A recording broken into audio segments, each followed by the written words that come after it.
கோபி வாய்க்கால் ரோட்டில் வீட்டில் இருந்த பழைய இரும்பு வியாபாரியை நாற்காலியில் அமர்ந்திருந்தபடியே வெட்டி கொலை செய்த கொலையாளியை போலீசார் கைது செய்துள்ளனர்.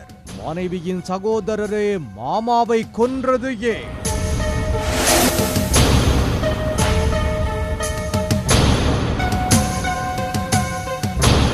ஈரோடு மாவட்டம் கோபி வாய்க்கால் ரோடு எல்ஐஜி காலனியைச் சேர்ந்தவர் 35 வயது விஜயகுமார் பழைய இரும்பு வியாபாரம் செய்து வருகிறார். இவரது மனைவி கனகா. இந்த தம்பதிக்கு குழந்தை இல்லை.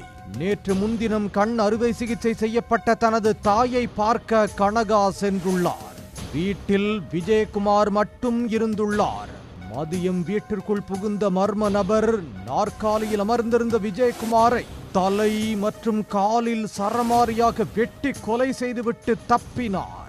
விஜயகுமாரின் உறவினர் ஒருவர் வீடு திறந்த நிலையில் இருப்பது கண்டு வீட்டிற்குள் சென்று பார்த்தபோது நாற்காலியில் அமர்ந்த நிலையில் விஜயகுமார் கொலை செய்யப்பட்டிருப்பதை பார்த்து அதிர்ச்சி அடைந்தார். இந்த தகவல் அறிந்த போலீசார் சம்பவ இடத்திற்கு சென்று கொலை செய்யப்பட்ட விஜயகுமாரின் சடலத்தை கைப்பற்றி நடத்திய விசாரணையில் கொலை சம்பவம் நடந்த நேரத்தில் விஜயகுமாரின் வீட்டின் முன்பு ஸ்கூட்டர் நின்று கொண்டிருந்ததாகவும் சிறிது நேரத்திற்கு பிறகு வீட்டிற்குள் இருந்து வெளியே வந்த நபர் ஒருவர் ஸ்கூட்டரில் சென்றதாக அருகில் உள்ளவர்கள் தெரிவித்தனர். அதன் அடிப்படையில் விசாரணை நடத்தினர். போலீசார் நடத்திய விசாரணையில் விஜயகுமாருக்கும் அவரது மனைவியின் தம்பி செந்தில்குமாருக்கும் இடையே கொடுக்கல் வாங்கல் தகராறு இருப்பது தெரிய வந்தது. இதனால் செந்தில்குமாரை தேடிய போது அவர் தலைமறைவாகி இருப்பது தெரிய வந்தது.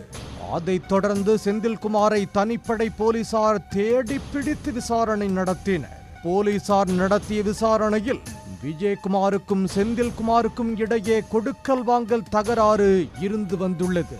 இந்நிலையில் செந்தில்குமாருக்கு சொந்தமான வீட்டை விஜயகுமார் தனது பெயருக்கு மாற்ற முயற்சி செய்து வந்ததாக கூறப்படுகிறது.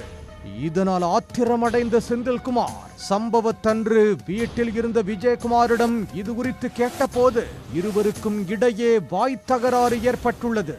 இதில் ஆத்திரமடைந்த செந்தில்குமார் மறைத்து வைத்திருந்த கத்தியால் வெட்டி கொலை செய்துவிட்டு தலைமறைவாகி இருப்பது தெரிய வந்தது.